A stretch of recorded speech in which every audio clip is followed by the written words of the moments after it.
Le vent soufflait bas entre les allées du cimetière. Pas le genre de vent qui rafraîchit, le genre qui pousse les fleurs coupées contre les pierres tombales et fait gémir les branches sans les plier. Thomas Valcourt n'avait pas prévu de rester longtemps. Il venait là tous les ans, le même jour, à la même heure. Seul, sans chauffeur, sans assistant, sans le moindre garde du corps. C'était le seul endroit au monde où il refusait d'être protégé. Peut-être parce qu'il pensait qu'il n'y avait rien à protéger ici. Ou peut-être parce que la culpabilité ne se négocie pas avec des hommes en costume noir. La tombe de Claire était simple. Trop simple pour une femme qui avait vécu entourée de marbre et de soie. Une pierre grise, un prénom gravé, une date, pas de formule, pas d'épitaphe. Thomas avait choisi ça, le moins de mots possible. Comme si moins on disait, moins ça faisait mal. Il avait posé les roses. Bordeaux. Toujours Bordeaux. Il s'était accroupi, les genoux dans l'herbe humide, et il avait posé la main à plat sur la pierre froide. 3 minutes, pas une de plus. C'était le rituel. Sauf que ce matin-là, quelqu'un avait brisé le rituel. Monsieur Valcourt. La voix venait de derrière lui. Basse, stable. Pas une mendiante, pas une journaliste. Quelqu'un qui savait où il serait, à quelle heure, et qui avait attendu. Il ne se retourna pas immédiatement. Je ne suis pas en visite publique. Je sais. C'est pour ça que je suis venu ici et pas à votre bureau. Il se releva lentement, essuya ses mains sur son manteau et se retourna. La femme devant lui avait une 40aine d'années. Vêtements sobres, usés mais propres. Cheveux ramenés en chignon bas, quelques mèches échappées. Elle tenait un sac en toile contre sa poitrine, les 2 mains serrées dessus comme si quelqu'un allait le lui arracher. Elle n'avait pas l'air d'avoir peur. C'était ça qui le déstabilisa. « Qui êtes-vous »« Marguerite Aubert. Mon fils s'appelle Théo, il a 8 ans. » Elle fit une pause. « Et votre femme n'est pas morte, monsieur Valcourt ?» Le silence qui suivit n'était pas vide. Il était plein de quelque chose d'impossible. Thomas Valcourt regarda la pierre tombale derrière lui, puis la femme devant lui, puis à nouveau la pierre. « Vous avez 5 secondes pour m'expliquer ce que vous venez de dire, ou j'appelle la sécurité. Vous n'avez pas de sécurité ici. C'est pour ça que je suis venu ici. » Elle avait raison, et elle le savait. Elle ouvrit son sac lentement, sans geste brusque, comme quelqu'un qui a répété ce moment des dizaines de fois. Elle sortit une enveloppe Kraft, abîmée au coin, avec une date écrite au stylo bleu sur le dessus. 18 mois plus tôt. « Regardez ça, après vous pouvez appeler qui vous voulez. » Thomas ne prit pas l'enveloppe tout de suite. Il observa la femme. Ses yeux, sa façon de tenir ses épaules, il avait passé 20 ans à lire les gens. Investisseur, adversaire, menteur professionnel, il savait reconnaître quelqu'un qui joue un rôle. Marguerite Aubert ne jouait pas. Il prit l'enveloppe. À l'intérieur, une photographie. Format carré, légèrement flou, prise avec un téléphone depuis ce qui ressemblait à la terrasse d'un aéroport ou d'une gare internationale. 2 personnes. Une femme de dos, manteau beige, cheveux noirs mi-longs. Un homme à côté d'elle, la main dans son dos. Pas un geste anodin. Thomas connaissait ce manteau. Il connaissait ses cheveux. Il connaissait la façon dont cette nuque s'inclinait légèrement vers la gauche quand elle écoutait quelqu'un parler. Ses doigts se serrèrent sur la photographie. Où est-ce que ça a été pris? Aéroport de Lisbonne, le 14 mars. Le 14 mars, 3 jours après l'enterrement de Claire. 3 jours après qu'on lui avait rendu une urne et un certificat de décès signé par un médecin qu'il n'avait jamais rencontré. Thomas Valcourt n'était pas quelqu'un qui s'effondrait. Mais en cet instant, dans cette allée de cimetière, entre une tombe vide et une femme qu'il ne connaissait pas, quelque chose de massif commença à craquer à l'intérieur de lui. Pas de la douleur, quelque chose de pire, la certitude d'avoir été trompé. Il ne parla pas pendant presque 2 minutes. Marguerite attendit. Elle avait l'habitude d'attendre. 8 ans à élever un enfant seul vous apprennent que le silence n'est pas un ennemi, que les gens puissants ont besoin d'une seconde de plus pour accepter qu'ils ne contrôlent plus rien. Comment vous avez cette photo? Mon frère travaille à l'aéroport de Lisbonne, manutention côté piste. Parfois, il fait des livraisons dans le terminal international. Ce jour-là, il a reconnu votre femme. Il vous l'a envoyée? Elle savait que j'avais travaillé pour elle. Avant que Théo naisse, j'étais aide à domicile. Je venais 3 fois par semaine. Je connaissais son visage mieux que le mien. Thomas regarda à nouveau la photographie. « Pourquoi vous venez me dire ça maintenant ?» 18 mois après. Marguerite décroisit les bras. « Parce que pendant 18 mois, j'ai essayé de ne pas vous le dire. Parce que ça ne me regardait pas. Parce que j'avais peur. et parce que j'avais besoin d'être sûr. Elle sortit autre chose de son sac. Une feuille. Photocopie d'un document officiel.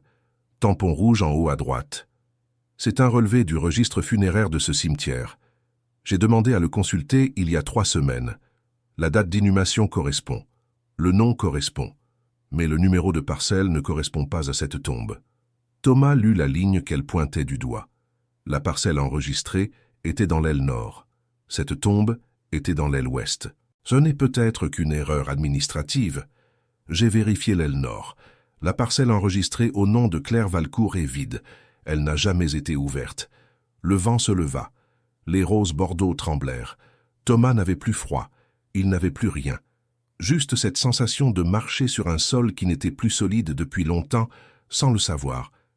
Qui d'autre est au courant? Personne. Juste vous et moi. Et votre frère? Il a envoyé la photo et il a oublié. Il ne sait pas pourquoi je l'ai gardée. Thomas plia la photocopie du registre et la mit dans sa poche, à côté de la photographie. Il regarda une dernière fois la tombe de Claire. La pierre froide, les roses bordeaux, la date gravée. La date d'une mort qui n'avait peut-être jamais eu lieu. Si vous êtes là depuis le début, vous savez déjà que cette histoire ne ressemble à aucune autre. Des secrets enterrés sous des tonnes de mensonges officiels, une femme qui a eu le courage de parler là où tout le monde se taisait. Si ce genre de récit vous touche, si vous croyez que la vérité mérite d'être entendue, inscrivez-vous maintenant sur notre chaîne. Ici, on ne raconte pas des histoires.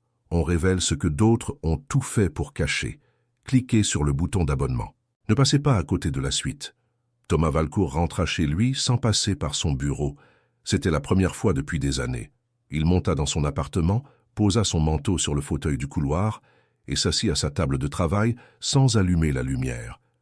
Il resta là, dans le gris de l'après-midi, avec la photographie et la photocopie devant lui. Il était PDG d'un groupe immobilier qui pesait plus de 400 millions d'euros. Il avait signé des centaines de contrats, géré des crises, négocié avec des gens qui mentaient à chaque phrase. Mais rien de tout ça ne lui avait appris quoi faire quand la mort de sa femme devenait une question. Il reprit la photographie. La femme de dos, le manteau beige. Il alla chercher dans son téléphone une photo de Claire. Pas une photo officielle, pas un portrait. Une photo de vacances prise à contre-jour sur une plage il y a peut-être 6 ans. Elle portait un chapeau, elle riait, elle ne savait pas qu'il la photographiait. Il compara. La silhouette, la façon de se tenir légèrement penchée vers la gauche, la longueur des cheveux, ce n'était pas une preuve, mais ce n'était pas rien non plus. Il prit son téléphone et appela un numéro qu'il n'avait pas composé depuis longtemps. « Frédéric, j'ai besoin de toi. Pas en tant qu'avocat, en tant qu'ami. » Silence à l'autre bout. Il s'est passé quelque chose? Il se peut que le décès de Claire n'ait pas eu lieu comme on me l'a dit. Nouveau silence, plus long. Thomas, tu veux dire? Je veux dire exactement ce que j'ai dit. Je ne veux pas encore en parler. J'ai besoin d'un nom, quelqu'un qui peut vérifier des documents officiels sans laisser de traces. Ce genre de demande est risqué. Je sais. Tu as quelque chose de concret? Thomas posa la main sur la photographie. J'ai une photo et une incohérence dans un registre de cimetière. Pour l'instant, c'est tout. Ça ne suffit pas pour lancer quoi que ce soit d'officiel. Je ne veux pas lancer quelque chose d'officiel. Pas encore. Frédéric soupira. Je t'envoie un contact. Il est discret, il est cher, et il ne pose pas de questions s'il n'a pas besoin de les poser. C'est ce qu'il me faut. Thomas raccrocha. Il resta encore un moment dans l'obscurité. Puis il prit son carnet et écrivit 3 questions. La première, qui avait signé le certificat de décès? La deuxième, qui avait organisé les obsèques? La troisième, et c'était celle qui lui donnait le plus froid dans le dos. À qui profitait la mort de Claire? Le médecin qui avait signé le certificat s'appelait Dr Henri Moreau. Thomas avait mis 2 jours à retrouver son nom, 2 jours à fouiller dans des papiers qu'il n'avait jamais lus après les funérailles, parce qu'il avait délégué tout ça à Melangelier, le notaire de la famille, et à Bertrand Valcourt, son propre frère cadet. Bertrand avait tout géré. Thomas n'avait pas posé de questions. Il était en état de choc. Il avait perdu sa femme d'une prétendue rupture d'anévrisme à 41 ans, sans signe avant-coureur, sans hospitalisation préalable. On lui avait dit que ça arrivait, que le corps garde des secrets, que personne n'était coupable. Il avait cru ça, il avait besoin de croire ça. Maintenant le nom du médecin devant lui, il chercha. Moreau Henri, médecin généraliste. Cabinet à 15 km de la résidence secondaire de Thomas et Claire. Pas un cardiologue, pas un neurologue. Un généraliste de campagne qui avait certifié le décès d'une femme de 41 ans par rupture d'anévrisme cérébral, sans autopsie. Thomas appela le contact de Frédéric. Il s'appelait Karim. Il avait une voix plate, méthodique, qui ne trahissait rien. Je cherche à savoir si un médecin nommé Henri Moreau a des liens avec la famille Valcourt ou avec une entreprise liée à cette famille. Je veux aussi savoir s'il a signé d'autres certificats de décès inhabituels dans les 5 dernières années. Délai ? 48 heures. Ça va coûter. Je sais. Karim raccrocha sans autre commentaire. Thomas se leva, alla à la fenêtre. La ville en dessous de lui continuait. Voitures, passants, livreurs. Le monde ordinaire. Il pensa à Marguerite Aubert, une femme qui avait gardé une photo pendant 18 mois, qui avait attendu, qui avait vérifié le registre du cimetière seule, sans ressources, sans réseau, qui était venue le trouver dans un endroit où personne ne vient vous chercher. Elle aurait pu vendre l'information à un journaliste, elle aurait pu demander de l'argent. Elle ne l'avait pas fait. Ça comptait. Il prit son téléphone et l'appela. « Je voudrais qu'on se revoie, pas au cimetière, ailleurs. Il y a du nouveau ? Pas encore. Mais j'ai des questions. Silence. D'accord, demain matin, je dépose Théo à l'école à 8 heures. On peut se voir après. Je vous retrouve où vous voulez. Il y a un café en face de son école, le Bretagne. Vous le trouverez facilement. » Thomas nota. Avant de raccrocher, Marguerite ajouta quelque chose. « Monsieur Valcourt, je veux que vous sachiez quelque chose. Oui, je n'attends rien de vous, ni argent ni reconnaissance. Je viens parce que j'ai un fils, et parce que si quelqu'un avait fait la même chose pour moi, j'aurais voulu le savoir. » Elle raccrocha. Thomas resta longtemps avec le téléphone dans la main. Le lendemain matin, le café Le Bretagne sentait le café brûlé et la pluie rentrer sur les vêtements. Marguerite était déjà là. Elle avait pris une table au fond, dos au mur. Elle avait un café devant elle, à moitié bu. Thomas s'assit en face d'elle. « Vous avez dit que vous travailliez pour ma femme avant la naissance de votre fils. Aide à domicile, de 2013 à 2016. Vous avez arrêté pourquoi ?» Marguerite posa ses 2 mains à plat sur la table. « Parce que votre femme m'a dit qu'elle n'avait plus besoin de moi. » Du jour au lendemain. Pas de préavis, pas d'explication. Une enveloppe avec 2 mois de salaire en liquide et un mot écrit à la main qui disait que mes services n'étaient plus requis. Et vous avez accepté ça? J'avais 27 ans, un loyer à payer et pas d'autre choix. Oui, j'ai accepté. Vous avez cherché à comprendre pourquoi? Elle hésita. Pas tout de suite, mais plus tard, oui. Et elle ouvrit son sac, en sortit cette fois une petite enveloppe blanche fermée. Je ne vous montre pas ça pour vous faire du mal. Je vous le montre parce que c'est la pièce manquante. Thomas prit l'enveloppe, l'ouvrit. Une 2e photographie, plus ancienne, plus petite, tirée sur papier argentique, légèrement jauni, dessus Claire, plus jeune d'10 dizaine d'années, et à côté d'elle, un homme, la main dans son dos, exactement comme dans la photo de l'aéroport de Lisbonne. Thomas reconnut l'homme, Édouard Lestradet, l'associé de son frère Bertrand. Son souffle s'arrêta une fraction de seconde. « Où vous avez eu ça? Je l'ai trouvé dans une veste que votre femme m'avait demandé de porter au pressing. J'ai mis la veste dans mon sac et j'ai oublié. En rentrant chez moi, j'ai trouvé la photo dans la doublure de la poche. Vous ne l'avez jamais rendue. Je ne savais pas quoi en faire et j'avais peur. Peur de quoi? De votre femme. Elle avait une façon de regarder les gens qui vous faisait comprendre que vous n'étiez pas là pour exister, juste pour servir. Et quand elle a mis fin à mon contrat, j'ai pensé que peut-être elle savait que j'avais cette photo. » Thomas posa la photographie sur la table. Édouard Lestradet, Bertrand Valcourt, Claire. Ces 3 noms tournaient dans sa tête comme 3 pièces d'un mécanisme qu'il n'avait pas vu fonctionner depuis des années. « Monsieur Valcourt, est-ce que votre frère avait accès au compte commun que vous partagiez avec votre femme ?»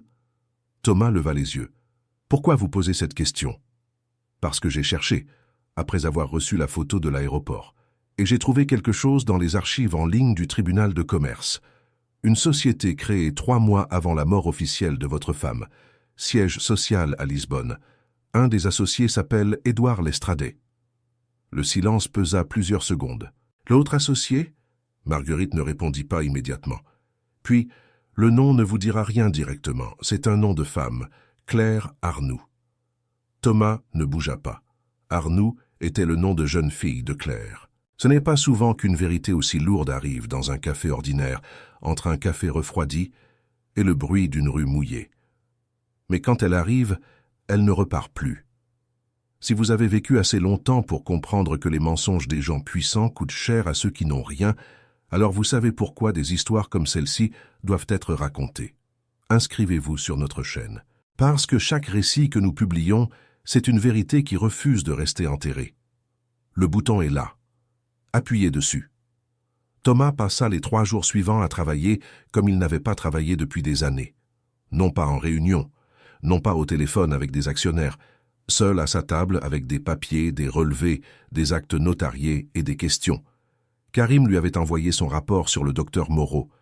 Ce que Thomas lut le laissa sans voix pendant plusieurs minutes. Henri Moreau avait certifié 4 décès en 5 ans dans la même région. 4. Pour un généraliste de campagne, avec 200 patients actifs, c'était statistiquement improbable. Pas impossible, mais improbable.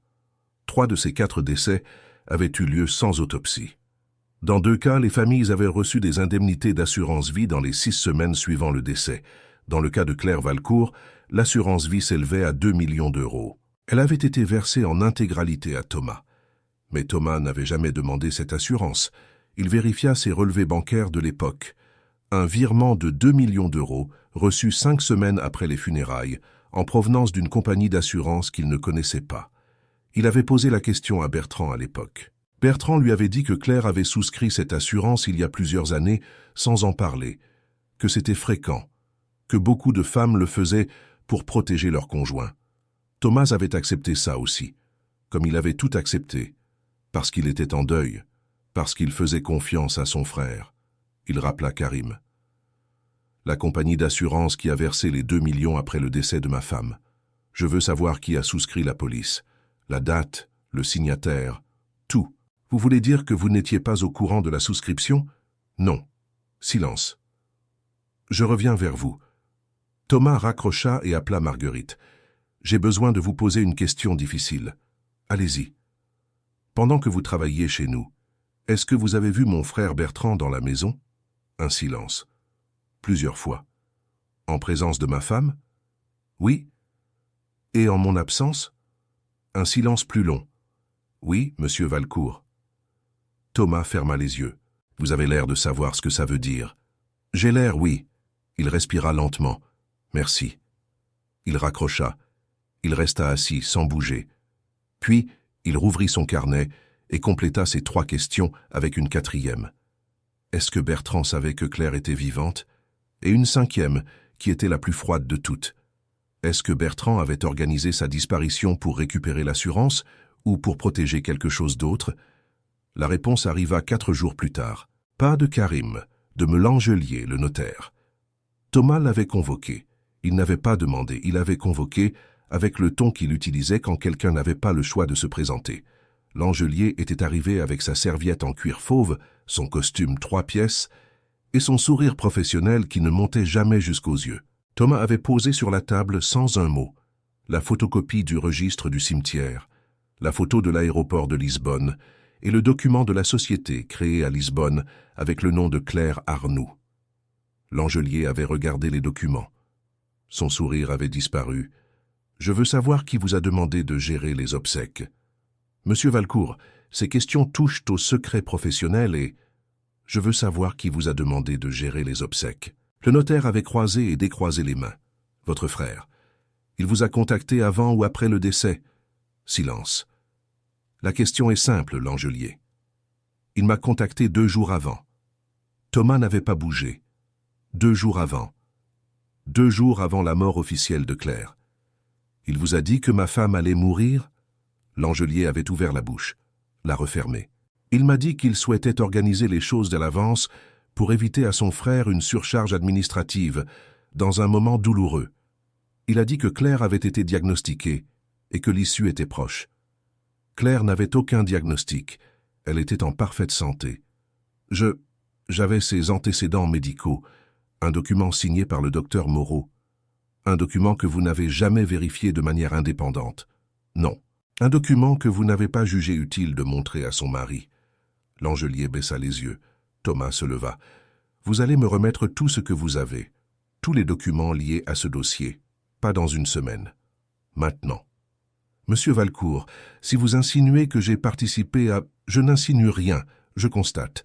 Et si vous voulez éviter que ce que je constate devienne une plainte formelle dans les 48 prochaines heures, vous ouvrez cette serviette. Langelier ouvrit la serviette. Ce que Thomas trouva dans les documents de Langelier confirma les grandes lignes de ce qu'il commençait à comprendre. Bertrand avait tout orchestré, pas tout seul, avec Édouard Lestradet et avec Claire. La chronologie était brutale dans sa clarté. 2 ans avant le décès officiel, Bertrand et Lestradet avaient commencé à détourner des fonds d'une société commune avec Thomas, en créant des sous-structures à l'étranger. Le détournement représentait environ 6 millions d'euros sur 2 ans. Quand Thomas avait commencé à poser des questions sur les comptes de la société à la fin de l'année précédente, quelque chose avait changé. Le plan avait accéléré. Claire, au courant depuis le début, avait signé des procurations donnant à Bertrand l'accès à plusieurs comptes en son nom. L'assurance vie avait été souscrite par Bertrand, avec la signature de Claire, mais sans aucune information fournie à Thomas. La mort officielle avait permis 3 choses simultanément: déclencher le versement de l'assurance vie, effacer les traces comptables dans la société commune et permettre à Claire de quitter le pays avec Lestradet sans disparaître officiellement. Elle n'était pas morte, elle avait disparu. Et tout le monde autour de Thomas avait été soit complice, soit suffisamment intimidé pour ne pas poser de questions. Thomas relut les documents une 3e fois, puis une 4e. Puis il les reposa, se leva et alla à la fenêtre. 6 millions d'euros volés, une mort fabriquée, son propre frère, sa propre femme. Il n'y avait pas de mot pour ça, pas un mot dans aucune langue qui correspondait exactement à ce qu'il ressentait. Pas de la haine, pas de la tristesse. Quelque chose de plus silencieux et de plus durable. La certitude que sa vie de ces 10 dernières années avait été construite sur une architecture de mensonges qu'il n'avait pas voulu voir. Ce qui vient ensuite, Thomas ne le fit pas seul. Il fit appel à un cabinet juridique extérieur, sans lien avec Langelier, sans lien avec quiconque avait travaillé avec lui ou Bertrand. Il transmit l'ensemble des documents à un avocat spécialisé en fraude patrimoniale et en escroquerie à l'assurance. Il porta plainte pour fraude, détournement de fonds, faux en écriture et escroquerie à l'assurance. Le docteur Henri Moreau fut convoqué dans le cadre d'une enquête préliminaire. Son dossier révéla qu'il avait reçu des honoraires inhabituels en liquide sur plusieurs années, versés par une société écran enregistrée au nom de Lestradet. Bertrand Valcourt fut mis en examen 6 semaines après le dépôt de la plainte.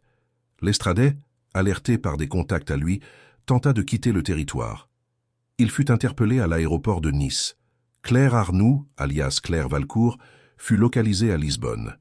Elle vivait dans un appartement sous un nom d'emprunt.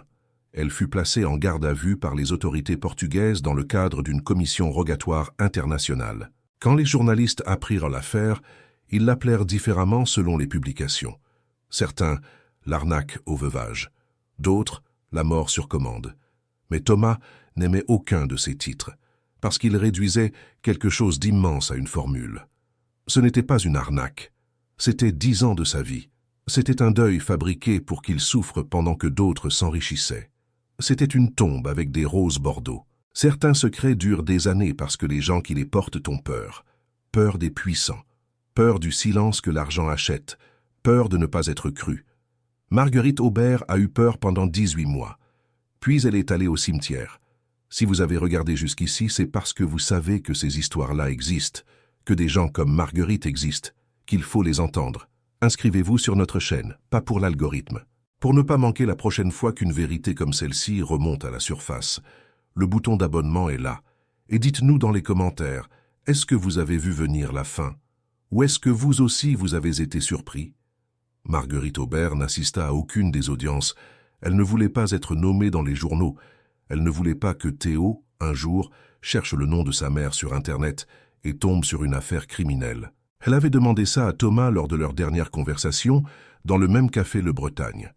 avec le même café à moitié bu devant elle. « Je ne veux pas de compensation. Je veux juste qu'on ne prononce pas mon nom. Ce n'est pas à moi de décider. Les enquêteurs vont devoir vous auditionner. Je sais, mais le reste, les journaux, le nom, s'il vous plaît. » Thomas la regarda un moment. « Je vais voir ce que je peux faire. » Il ne promit pas. Il ne faisait plus de promesses. Mais il fit ce qu'il put. Son avocat obtint que le nom de Marguerite soit mentionné dans les actes sous l'appellation de témoin X, son identité protégée dans les pièces publiques du dossier. Ce n'était pas parfait, mais c'était quelque chose. Thomas envoya une lettre à Marguerite 3 mois après les mises en examen. Pas un chèque, une lettre. Il y écrivait que sans elle, il aurait continué à poser des roses bordeaux sur une tombe vide. Il écrivait que le courage ne ressemble pas toujours à ce qu'on imagine, qu'il ressemble parfois à une femme dans un cimetière, un sac en toile contre la poitrine, qui attend que l'homme riche finisse son deuil avant de lui dire la vérité. Il n'attendit pas de réponse. Il n'en reçut pas. Mais 2 semaines plus tard, en rentrant chez lui, il trouva dans sa boîte aux lettres une carte postale sans signature. Dessus, une phrase courte, écrite au stylo bleu. « Merci d'avoir écouté. L'affaire Valcourt se conclut par des condamnations. Bertrand Valcourt fut condamné à 7 ans de prison ferme pour détournement de fonds, fraude à l'assurance et complicité de faux en écriture publique. Édouard Lestradet prit 5 ans. Le docteur Moreau fut radié de l'ordre des médecins et condamné à 3 ans avec sursis pour faux en écriture et complicité. Melangelier fut mis en cause pour manquement grave à ses obligations professionnelles. Il perdit son office notarial. Claire Valcourt fut extradée en France et condamnée à 6 ans de prison, dont 4 fermes pour escroquerie, détournement et complicité de fraude à l'assurance. Elle demanda à voir Thomas lors de la procédure. Il refusa. Il n'avait plus rien à lui dire. Il n'avait plus rien à entendre. Il y avait une tombe dans un cimetière avec un prénom gravé et une date. Il la fit effacer. La pierre resta, grise, lisse, sans inscription. Il n'alla plus y poser des roses. Ce que Thomas fit ensuite, peu de gens le surent. Il revendit sa participation dans le groupe immobilier familial. Il n'avait plus envie de voir le nom Valcourt sur des façades. Il investit dans plusieurs structures caritatives, pas pour se racheter. Il n'aimait pas ce mot pour rediriger quelque chose, pour que l'argent qui avait servi à construire des mensonges serve à quelque chose de concret. Il vivait plus simplement, pas par pénitence, parce qu'il avait compris que la complexité de sa vie précédente lui avait coûté la clarté, que quand on s'entoure de trop de gens, on finit par ne plus savoir lesquels vous voir vraiment. Il continuait à fréquenter Frédéric, et de temps en temps, sans raison précise, il passait devant le café Le Bretagne. Il n'entrait jamais, mais il ralentissait toujours.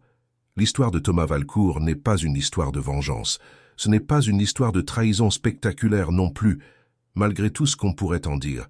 C'est une histoire sur ce qu'on choisit de ne pas voir quand voir ferait trop mal, sur les architectures invisibles que les gens construisent autour de nous pendant qu'on regarde ailleurs, sur le fait qu'une vérité, même enterrée pendant 18 mois, même gardée dans une enveloppe abîmée par une femme qui élève son fils seule, finit parfois par trouver son chemin. Pas toujours, pas dans tous les cas, mais parfois. Parce que Marguerite Aubert avait un frère qui travaillait dans un aéroport, parce qu'elle avait gardé une photo dans sa poche pendant 18 mois, parce qu'elle avait eu peur et qu'elle y était allée quand même, parce que Thomas avait eu la présence d'esprit de l'écouter plutôt que de l'ignorer. La vérité n'a pas de super-pouvoir. Elle a besoin de quelqu'un pour la transporter. Et ce quelqu'un, ce jour-là, c'était une femme debout dans un cimetière sous un ciel gris, les mains serrées sur un sac en toile, qui attendait que l'homme riche finisse ses 3 minutes de deuil pour lui dire ce que personne d'autre n'avait eu le courage de dire.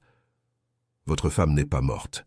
Elle a fui avec un autre. Et la vérité était enterrée ici, pas dans cette tombe, mais dans tout ce que vous avez choisi de ne pas voir.